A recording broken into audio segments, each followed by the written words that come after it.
Selanjutnya saya akan menjawab pertanyaan dari mata kuliah metodologi penelitian pada bab 6 mengenai skala pengukuran dan instrumen penelitian. Oke, pertanyaan pertama mengenai pengertian instrumen penelitian. Instrumen penelitian adalah suatu alat yang digunakan untuk mengukur fenomena alam maupun sosial yang diamati. Kemudian pertanyaan kedua mengenai fungsi-fungsi dari instrumen penelitian. Instrumen penelitian digunakan untuk melakukan pengukuran dengan tujuan menghasilkan data kuantitatif yang akurat. Kemudian pertanyaan ketiga mengenai jenis-jenis skala pengukuran pada penelitian sosial. Skala penelitian yang digunakan dalam penelitian sosial adalah pertama skala Likert, kedua skala Goodman, ketiga rating scale, kemudian yang terakhir semantik diferensial. Keempat skala tersebut dapat digunakan untuk penelitian administrasi, pendidikan maupun sosial. Kemudian pertanyaan keempat mengenai contoh penggunaan skala Likert. Contoh penggunaan skala Likert yaitu menjawab pertanyaan dengan menggunakan kata sangat setuju digunakan sebagai SS, disingkat sebagai SS. Kemudian setuju, tanda bahwa responden alternatif dengan penyataan yang Anda ajukan. Kemudian ragu jika responden tidak bisa memberikan pilihan alternatif atau afirmatif atau negatif. Kemudian tidak setuju, pilihan non-afirmatif pertama. Kemudian yang terakhir sangat tidak setuju, pilihan non-afirmatif kedua yang bisa dipilih responden. Kemudian pertanyaan kelima mengenai contoh penggunaan skala Goodman.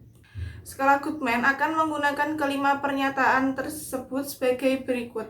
Yang pertama, apakah dengan belajar akan terpenuhi kebutuhan Anda dalam mencari ilmu? Jawabannya yaitu ya atau tidak. Pertanyaan keenam mengenai contoh penggunaan skala rating pada penelitian. Semisal, contoh pertanyaannya sebagai berikut. Seberapa baikkah ruang kelas di sekolah X? Kemudian contoh jawabannya dengan angka 4 jika tata ruangnya sangat baik, kemudian angka 3 jika tata ruangnya cukup baik, kemudian angka 2 jika tata ruangnya kurang baik, dan yang terakhir angka 1 jika tata ruangannya sangat kurang baik. Kemudian pertanyaan ketujuh mengenai contoh penggunaan skala semantik diferensial. Contohnya, responden akan memberikan tanda X pada nilai yang sesuai dengan persepsinya. Skala diferensial semantik digunakan untuk memberikan penilaian terhadap suatu konsep atau objek tertentu, misalnya kinerja pegawai, gaya kepemimpinan, penilaian suatu pelajaran, dan sebagainya. Contohnya, mengenai gaya kepemimpinan ketua OSIS suatu sekolah. Respondennya dapat menjawab dengan angka-angka yang sudah disediakan. Kemudian pertanyaan ke-8, mengenai apa saja yang diperlukan untuk menyusun instrumen penelitian yang baik. Yang pertama, dalam menyusun instrumen penelitian yang baik, dibutuhkan variabel-variabel yang ditetapkan untuk diteliti. Kemudian yang kedua, membutuhkan indikator yang akan diukur.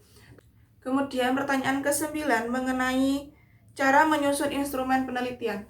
Titik tolak dari penyusunan adalah variabel-variabel penelitian yang ditetapkan untuk diteliti. Dari variabel-variabel tersebut diberikan definisi operasionalnya dan selanjutnya ditentukan indikator yang akan diukur. Dari indikator ini kemudian dijabarkan menjadi butir-butir pertanyaan atau pernyataan. Untuk memudahkan penyusunan instrumen, maka perlu digunakan metrik pengembangan instrumen atau kisi-kisi instrumen. Untuk bisa menetapkan indikator-indikator dari setiap variabel yang diteliti, maka diperlukan wawasan yang luas dan mendalam tentang variabel yang diteliti, dengan teori-teori yang mendukungnya. Penggunaan teori untuk menyusun instrumen harus secermat mungkin agar diperoleh indikator yang valid. Caranya dapat dilakukan dengan membaca berbagai referensi seperti buku ataupun jurnal, membaca hasil-hasil penelitian sebelumnya yang sejenis, dan juga konsultasi pada orang yang dipandang ahli. Kemudian pertanyaan ke-10 mengenai indikator pada variabel-variabel yang akan saya teliti. Yang pertama, Variabel Corporate Social Responsibility atau CSR. Indikatornya yang pertama tanggung jawab ekonomi, kemudian tanggung jawab sosial, ketiga tanggung jawab filantropis atau dermawan, keempat tanggung jawab lingkungan, kemudian tanggung jawab etis, dan yang terakhir tanggung jawab hukum. Kemudian pada variabel corporate image, indikator yang pertama yaitu personal atau personality, yang kedua reputasi atau reputation, kemudian yang ketiga nilai dari perusahaan atau value, kemudian yang keempat identitas perusahaan atau corporate identity. Kemudian variabel yang terakhir yaitu perceived value. Indikatornya yang pertama dimensi kualitas produk, kedua dimensi harga, ketiga dimensi kualitas layanan, kemudian yang keempat dimensi emosional, kemudian yang terakhir dimensi kemudahan. Kemudian pertanyaan terakhir pada bab 6 ini yaitu tentang jenis skala yang akan saya gunakan pada penelitian saya.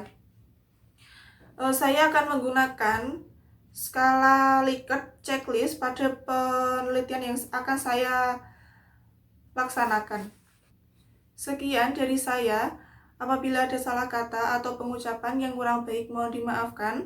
Wabillahi taufiq wal hidayah. Assalamualaikum warahmatullahi wabarakatuh.